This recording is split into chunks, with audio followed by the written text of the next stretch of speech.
Pourquoi, après la mort d'Idriss Déby au Tchad, vous êtes-vous empressé d'adouber son fils lors d'un coup d'État constitutionnel? Pourquoi le coup d'État en Guinée qui a remplacé le président Alpha Condé par un ancien soldat de la Légion étrangère française, le lieutenant-colonel Doumbaya, n'a été condamné que du bout des lèvres par la France?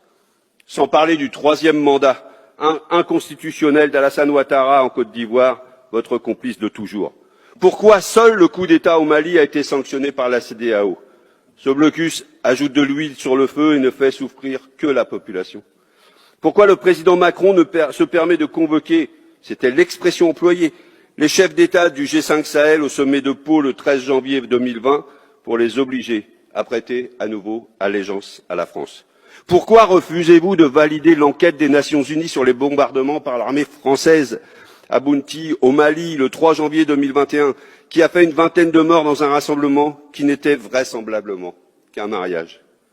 Sans compter le double jeu de la France au Mali, du fait de son soutien implicite au mouvement rebelle du nord du Mali et dernièrement le mouvement national de libération d'Azawad.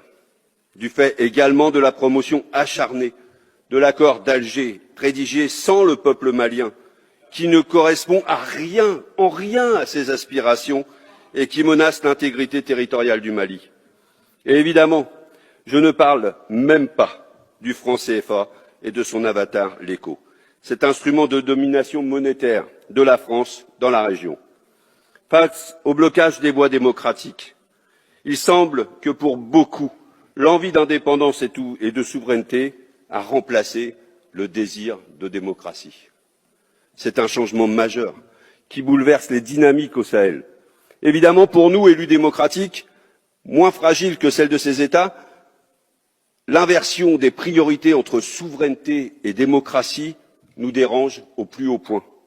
Mais il faut reconnaître qu'au Sahel, dans une zone où les entreprises françaises sont très influentes, où l'on paie en francs CFA et où les autocrates sont validés par Paris, la notion d'indépendance, la notion de souveraineté prend souvent la forme de défiance envers Paris. Une défiance renforcée par l'insécurité qui ne recule pas. Pour preuve, il y a 9 ans, au début de l'opération militaire française, les djihadistes et autres entrepreneurs de violence étaient présents sur 10% du territoire, alors qu'aujourd'hui, près de 90% du territoire malien est classé en zone dangereuse.